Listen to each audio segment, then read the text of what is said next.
الحمدللہ رب العالمین والصلاة والسلام علی سید الانبیاء والمرسلین اما بعد اعوذ باللہ من الشیطان الرجیم بسم اللہ الرحمن الرحیم۔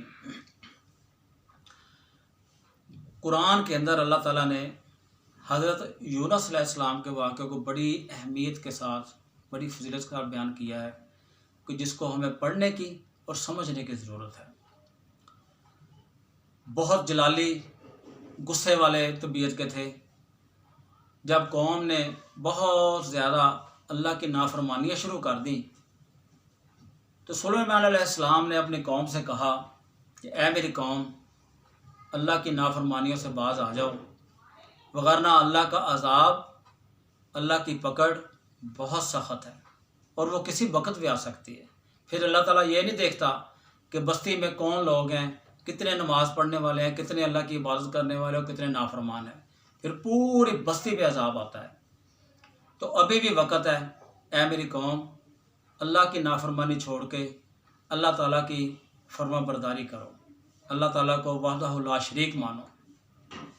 قوم نے کہا ہے یونس، تو ہمیں اتنی تبلیغ نہ کر، ہمیں پتہ ہے ہم نے کیسے زندگی گزارنی ہے۔ اب یونس علیہ السلام نے اللہ کی وحی کا انتظار نہیں کیا، بغیر انتظار کیے اپنی قوم سے یہ کہہ چلے گئے، یہ کہہ دیا اور چلے گئے کہ اللہ کا عذاب تم پر آنے والا ہے۔ اب سمندر کی طرف سفر تھا اور وہاں سے کشتی میں بیٹھ کے دوسری بستی میں چلے جانا تھا۔ جب کشتی میں سوار ہوئے تو ملاح نے کہا کہ سواریاں زیادہ ہو گئی ہیں، کشتی ڈوبنے کا ڈر ہے، تو اب ایسے کرتے ہیں، قرعہ ڈالتے ہیں اور جس کے نام کا قرعہ نکلے گا اس کو اس کشتی سے اترنا پڑے گا۔ اب انہوں نے سارے نام لکھ کے قرعہ ڈالا، اس میں نام کس کا نکلا؟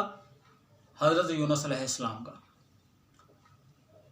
انہوں نے کہا اچھا، انہوں نے یونس علیہ السلام کو وہاں سے کشتی میں سے اٹھایا اور سمندر میں پھینک دیا۔ اب اللہ تعالیٰ کا پورا انتظام اور ایک کام تھا کہ اللہ نے جو کرنا تھا، اللہ تعالیٰ نے فوراً مچھلی کو حکم دیا کہ اے مچھلی، میرا یونس تیرے پیٹ میں آ رہا ہے، اس کو ضائع نہیں ہونے دینا، اس کی لاش کو گلنے نہیں دینا اور اس کو کسی قسم کی ذرا سی بھی خراش نہ آئے، تو اس کی اس طرح مہمان نوازی حفاظت کرنی ہے جس طرح میں نے تجھے حکم دیا ہے۔ اب مچھلی نے منہ کھولا، یونس علیہ السلام مچھلی کے پیٹ میں۔ اب 40 دن تک مچھلی کے پیٹ میں رہے۔ اب نہ وہاں پہ خوراک، نہ کوئی سانس لینے کا انتظام، مگر میرے اللہ نے اپنی قدرت دکھاتے ہوئے اپنے نبی کو زندہ بھی رکھا اور صحیح سالم بھی رکھا۔ کیوں جتنی مخلوق ہے، انسان ہیں، جنات ہیں، اسی طرح چرند ہیں، پرند ہیں، یہ اللہ کے تابع ہیں۔ اب اس میں سے نافرمانی کون کرتا ہے؟ جس کو اللہ نے قرآن میں ذکر فرمایا، جنات اور انسان جو ہیں یہ اللہ کی نافرمانی بھی کرتے ہیں اور جنات جو ہیں یہ بھی اللہ کی نافرمانی کرتے ہیں۔ اب باقی جتنی مخلوقات اللہ نے بنائی ہے وہ اللہ کے حکم کے تابع ہے۔ اب انہوں نے کیا کیا، انہوں نے مچھلی نے جب رکھا تو جب 40 دن ہو گئے تو اللہ تعالیٰ نے مچھلی کو حکم دیا کہ اے مچھلی، میرے نبی کو، میرے یونس کو سمندر کے کنارے پہ پھینک دو۔ اب جب وہاں پر پھینکا تو گرمی اور دھوپ بہت زیادہ تھی۔ اللہ تعالیٰ نے جو کدو ہم کھاتے ہیں نا، اس کے پتے بڑے بڑے ہوتے ہیں، تو اللہ تعالیٰ نے وہاں پر ایک بیل اگا دی، کدو کی بیل، اور بیل اس طرح اگائی کہ یہاں سے سورج کی شعاعیں جہاں پہ یونس علیہ السلام کے چہرے پہ پڑتی تھی نا، تو اس کو اس طرح کر دیا کہ وہ جو سورج کی نا وہ سایہ اس طرف ہو گیا، یعنی چہرے پہ سورج کی شعاعیں نہیں پڑتی تھی، سورج کی روشنی نہیں پڑتی تھی۔ اسی طرح کچھ عرصہ رہے، پھر جب آنکھ کھلی تو کیا کہا؟ لا الہ الا انت سبحانک انی کنت من الظالمین۔ اللہ کی تعریف بیان کی، اللہ کی وحدانیت کی تعریف بیان کی، اللہ کو الہ مانا اور کہا کہ اگر اللہ تو نے مجھے معاف نہ کیا تو میں ظالموں میں ہو جاؤں گا۔ اب یونس علیہ السلام اٹھے، اپنی قوم کی طرف آ گئے۔ جب قوم کی طرف آئے، دیکھا بستی بھی ویسی کی ویسی ہے، لوگ بھی اپنے کام کاج میں مشغول ہیں اور نہ کوئی عذاب آیا، کسی قسم کی پکڑ نہیں آئی، تو اللہ سے رجوع کیا۔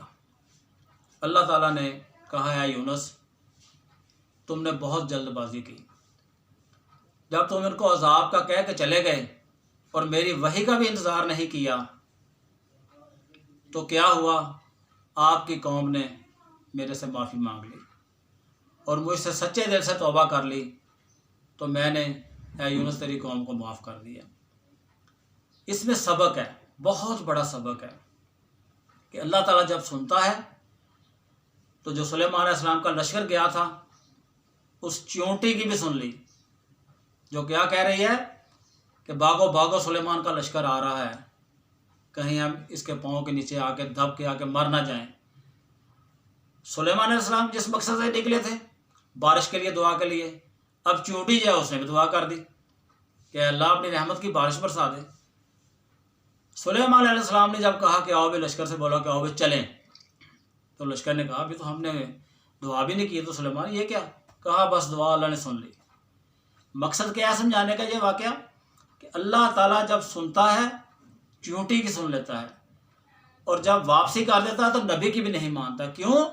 نبی ہمیشہ اللہ کی وحی کے تابع ہوتا ہے، اللہ کے حکم کے تابع ہوتا ہے، اور جب وہ اللہ کے حکم کے، اللہ کی وحی کا انتظار نہیں کرتا تو پھر اللہ تعالیٰ اس کو اپنی قدرت کاملہ دکھاتے ہیں کہ کس طرح ساری چیزیں میری قدرت کے اندر ہیں۔ اب اللہ کو توبہ بڑی پسند ہے، اللہ کے سامنے جب کوئی کہہ دیتا ہے اللہ تو مجھے میرے گناہ معاف کر دے، تو اللہ تعالیٰ اتنا خوش ہوتے ہیں کہ اس سے زیادہ کائنات میں خوشی اللہ کو ہوتی نہیں ہے کہ اللہ کا کوئی بندہ جب اللہ کی طرف رجوع کرتا ہے۔ سورۃ تحریم میں اس لیے اللہ نے فرمایا کہ یا ایھا الذین آمنوا توبوا الی اللہ توبۃ نصوحا، کہ اے وہ لوگوں جو ایمان لے آئے ہو میرے سامنے سچی اور پکی توبہ کرو۔ یہ اللہ تعالیٰ کا اپنے بندے سے محبت کا اظہار ہے، پیار ہے۔ اللہ تعالیٰ ترغیب دلا رہے ہیں اپنے بندوں کو کہ اے میرے بندو میری طرف رجوع کرو، مجھے اس طریقے سے مانو جس طرح ماننے کا حق ہے۔ پوری کائنات کا مالک ہوں میں، خالق ہوں میں، رازق ہوں، اس لیے اس کے ہمارے اندر اس میں کمزوری نہیں آنی چاہیے کہ ہم اللہ کی قدرت کو آزمانے لگ جائیں۔ نہ، یہ اللہ تعالیٰ بہت قدرت کرنے والا مالک الملک ہے، تو اللہ تعالیٰ کو اس طریقے سے مانے۔ تو اس لیے جس طرح یونس علیہ السلام کو اللہ تعالیٰ نے چھوڑ کے قوم کی توبہ قبول کی، اسی طرح ہر بندہ، ہر عورت، ہر مرد، بچہ اللہ سے رجوع کرے، اپنے گناہوں کی معافی مانگتا رہے، روز اپنا احتساب کر کے سوئے، تو انشاءاللہ اللہ تعالیٰ ضرور معاف کریں گے انشاءاللہ العزیز۔ وما علینا الا البلاغ المبین۔